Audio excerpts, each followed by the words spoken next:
teammates and I were forced to undress in the presence of Leah, a 6'4" tall biological male, fully intact with male genitalia, 18 times per week. We were offered psychological services to attempt to re-educate us to become comfortable with the idea of undressing in front of a male. To sum up the university's response, we, the women, were the problem, not the victims. Silenced by the school, former University of Pennsylvania swimmer and teammate of Leah Thomas, that was Paula Scanlon sharing her story on the Hill. It's one of fear and repression. She was forced to compete against a biological male. Right now, at a House hearing, Republican lawmakers are looking to show how adults are coercing children into getting life-altering and medically questionable gender transitioning procedures. Senior congressional correspondent Chad Pergram is live on the Hill. I tell you, Chad, some of the testimony today is really jarring and heartbreaking. Absolutely, Harris. Yeah, well, Republicans see this as a public policy issue. They say it's important to step in to protect kids. And it should be prohibited by our law. This so-called gender-affirming care is anything but affirming and caring, and the language matters. This is adults deciding to permanently alter the bodies of children who do not have the capacity to make life-altering decisions on their own. There was emotional testimony today from Chloe Cole. Cole was born female. Cole was a tomboy and began transitioning to male at age 12. She took puberty blockers and testosterone, but at age 17, Cole wanted to re-transition. Cole says she is forever damaged. It used to be deeper, my jawline sharper, my nose longer, my bone structure permanently masculinized, my Adam's apple more prominent, my fertility unknown. I look in the mirror sometimes and I feel like a monster. Cole says she does not hold her parents responsible. Democrats say Republicans are out of line, attacking marginalized groups. What we are witnessing today is nothing less than a taxpayer-funded platform for congressional Republicans to bully transgender kids who are already some of the most vulnerable members of our community. The GOP is focusing on social issues like transgender care and sports as a wedge ahead of 2024. Democrats believe that tactic could backfire on the GOP. Harris?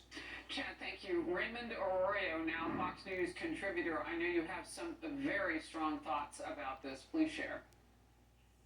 Look, Harris, we heard Jerry Nadler there say, and I'm going to quote, he said, "We're dealing with safe and mainstream care." Harris, there's nothing safe or mainstream about this care at all. In fact, our own FDA has never approved these cross-gender hormones or these puberty blockers for young people or anybody. It's never been approved. And you have Sweden, the UK, Finland, all backing off of their, what they call gender-affirming care, meaning use of hormones and sex change therapies, surgeries. They're backing off because they've seen the fallout. And our own FDA, and I want to read this, they have warned that these sex hormones given to young people could cause intensified psychiatric problems, brain swelling, and a suppression of immunity. We don't know what these hormones do to young people. So it's very concerning when you have politicians trying to make political hay of this, and I heard one of the Democratic members say politicians shouldn't get involved and get in the middle of a personal decision of a child. Stop. The Biden administration was the first mover here, endorsing this transformative, sexually induced, medically induced sexual changes, and having the government pay for it for young people. They are driving the bus on this. All these, the Republicans and others who are concerned are doing, and many in the medical establishment, is saying, wait a moment, we don't know what these therapies could lead to in the young. Let's take a beat here and see what the international community can tell us as well. Well, Raymond, you know, Dr. Mark Siegel was on with me a few weeks ago in prime time, and he said the puberty blockers are actually derivatives of a castration process, and they're via a drug used for prostate cancer, and it causes brittle bones and other physically degrading effects. We've got to take a pause here.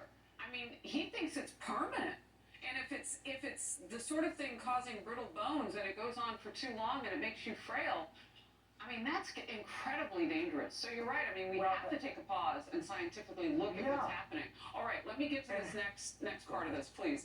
The trans agenda front and center in Southern California. I want to get your thoughts on this. The school board president in Chino Valley says she's received horrifying death threats. They came after the board passed a policy to notify parents if their children start identifying as a different gender. Watch this. Our district got a phone call. A lot of things were said, but one thing was very clear. This person was going to kill me, and they said that they were going to dismember my body parts, my limbs, more specifically. We declare war on Sonia Shaw. They gave them my address. They said, we know where you sleep. Last week, Shaw was forced to remove a state superintendent from a school board meeting after he refused to leave the podium when his time was up. He argued the policy put trans children at risk of getting abused at home by unsupportive parents. Raymond. Well, you have a state which is basically criminalized a parent not accepting the gender identity that their child may offer one day or the next day. So you have a school district here basically trying to just make parents aware, Harris, of where their child is psychologically. How this in any way puts a child at harm, I don't understand. And to think that the government cares for a child more than the parent, there's something deeply wrong here. Look, we're more concerned about water heaters, Harris, than we are about children's welfare.